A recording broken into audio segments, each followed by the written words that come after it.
नमस्कार सब गोटा के। हम रीता झा। आइ हम तिल के अचार लऽ कऽ आयल छी, अचार बना रहल छी। तऽ एहि तिल के अचार में हम तिल तऽ छैहे, आलू देबै उसनल, और पियरका जे मटर होइ छै से देबै, और मिरचाइ, अदरक, नून, तेल सब सामग्री हम देखा रहल छी। तऽ पहिले हम तिल के देखिए लेलिए कि तिल के हम सुखा ले लोहिया में, तिल के साफ कऽ कऽ आ भूज लेलिए। हल्का भुजबै, बेसी नहीं भुजबै, बहुत कम। आ ओकर बाद ओकरा ग्राइंडर में पीस लेलिए। हैया देखा रहल छी, ई तिल अछि, करीब 200 ग्राम तिल हेतै। अंदाजे से लेने छियै, कोनो नहीं छै कम ज़्यादा भऽ जेतै तऽ ओइसे किछु नहीं छै। तिल के तऽ स्वाद बढ़िया होइते छै। और एहि में हम देबै पियरका मटर। तऽ मटर ओना कच्चोवला, ई तिलके अचार जे होइ छै से कच्चोवला बनै छै। जेना मटर काँचे फुला कऽ देबै, ओहि संगे खीरा देबै, तऽ जे चीज देबै से काँचे देबै। लेकिन एखन हम जे बनेबै से में कनि उबललवला मने ओकर फ्लेवर, उसनल जे रहै छै सिझल, तकर स्वाद एतै। तऽ एहिमे हम पीरा मटर दऽ रहल छियै जकरा हम उबालबै, और एहिमे आलू देबै।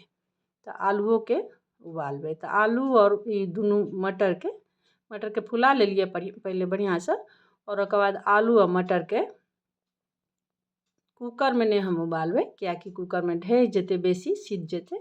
तऽ बाहरे डेगची में एकरा हम उबालि लेबै, जाहिमे आलू सिझ जाए, खूब ढहऽ नहीं देबै, खाली सिझ जाए, काँचो नहीं रहे। और ओहि संग मटर जतबा सिझलै से दुनू मटर और आलू सिझल रहतै।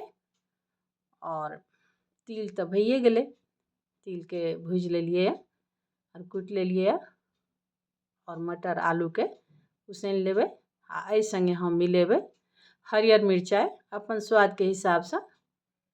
बेसी जेना चटपटा बनबै ओकरा तऽ बेसी मिरचाइ दियौ, कनि आदो बेसी कम दऽ सकै छियै। लेकिन आद, मिरचाइ, और अपना घर के जे अचार होइए, अचार में सब मसाला रहै छै, सौंफ, जमाइन, मंगरैल, हींग सब चीज रहै छै। ताहि दुआरे हम कनि अचार दै छियै एहिमे।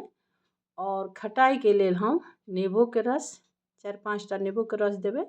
4-5 टा नेबो के निचोड़ कऽ ओकर रस देबै। और अगर नेबो नहीं छै तऽ कोनो बात नहीं, अमचूर दऽ दियौ, और सरसों के तेल पड़तै। एतबा चीज एहिमे देल जेतै। सब चीज भइए गेलै, अचार में सब मसाला रहै छै, ताहि दुआरे अचारो दै छियै। तहिया मिर्च ई सामान छै, देख लियौ सामग्री। अदरक छै, 25 ग्राम करीब अदरक छै। एकरा हम बढ़िआँसँ साफ कऽ लेलिए, माटि रहै छै। आ तकर बाद एकरा कुचि लेलिए। मिरचाइ काटि कऽ दियौ, चाहे लम्बा लम्बा अथी कऽ कऽ दियौ, जेना मोन हुए तेना दऽ सकै छियै। 5 टा नेबो लेने छियै, एकर रस निचोड़बै। और ई अचार छै घरके, तऽ घरके अचार अपना सब मसाला बहुत दै छियै अचार में, तऽ बहुत स्वादिष्ट रहै छै। तऽ ई अचार ओहिमे हम मिलेबै, ई अचार मिलेबै। खास कऽ ई अचार ई जे छै बनै छै से जखन तुरंत बनि जाइ छै, एहिमे कोनो बेसी झंझट नहीं छै, घरे के सामान रहिते छै। तिल कनि चटपटा कऽ भूजि लिअ हल्का सा, और बस कुटि कऽ दऽ दियौ, सब सामग्री मिला दियौ, अचार बनि जाइ छै। बहुत टेस्टी अचार होइ छै। हम तऽ इम्हर MP में छी, तऽ एतऽ जे बनेलहुँ तऽ सब परसन लऽ लऽ कऽ खाइके लेल रहै छै, जे स्पेशली अचारके लेल बेसी रहै छै। तऽ ई अचार बहुत स्वादिष्ट होइ छै। तरकारी जकाँ लोक खा लेलक, मने बेसी मात्रा में लोक खा लै छै। और ई नेपाल तरफ बेसी छै ई अचार के। अपन बिहार मिथिलांचल में तऽ अछि, मिथिलांचल में तिल के सुखायल वाला बनै छै, मतलब कनिक अथी रहै छै, सुखले रहै छै, लेकिन खाली तिले के रहै छै। तिल, आमचूर, तेल, नून ई सब मिलल रहै छै। लेकिन ई जे छै से ई नेपाल तराई क्षेत्र में, वहाँ राज बिराज हमर नैहर अइ नेपाल, तऽ हम उम्हर बेसी प्रचलन में छै। जहन केओ आबि गेल गेस्ट, या अपन घरों में केओ आयल, बाहर से आयल छथि, तऽ स्पेशली लोक ई अचार बनेलक। या ब्राह्मण भोजन कराबऽके, या कोनो छोट छीन जेना छै, तऽ ओहिमे ई अचार बनि जाइ छै, तुरत्ते बना लेलक लोक। तऽ इएह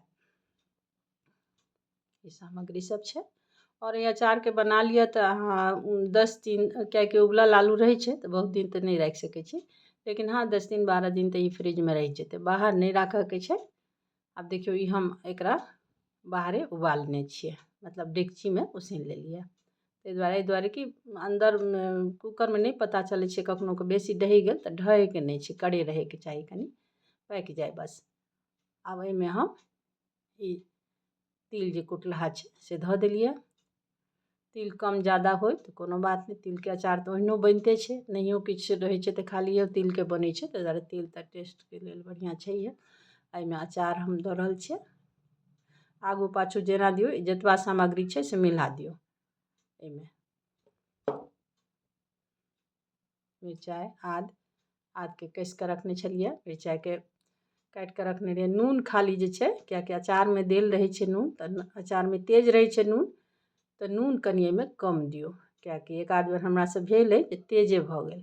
तेज नहि होय, कनि चीख लेबै फेर दऽ देबै, कनि अन्दाजसँ देबै कमे कऽ, फेर बादमे फेर दऽ देबै। और ई नेबोके रस छै, ई देलियै। खटाइ कनि कम बुझायत तऽ फेर दऽ सकै छी, सब अपने छै, अपने हिसाबसँ खा कऽ टेस्ट कऽ कनि देख लेलहुँ, फेर ऊपरसँ दऽ दियौ कनि कमे। नेबो तऽ पड़बे करतै, नूनके कनि छै, नून कनि कमे कऽ दियौ, किएकि नून पड़ि जायत बेसी तऽ फेर ओ नहिए हैत कोनो मतलब। एहिमे हमर कनि तेल कनि कम पड़लैए, कनिक हम हल्दी अपना दऽ देलियै कि कनि कलरके दुआरे, हल्का सा कलर आबि जाय, ताहि दुआरे एक रत्ती हम हरदि 1 चम्मच दऽ देने छी। आ बस एकरा मिला लिअ और एकरा अंदर राखि लिअ फ्रिजमे, किएकि उसनल आलू छै।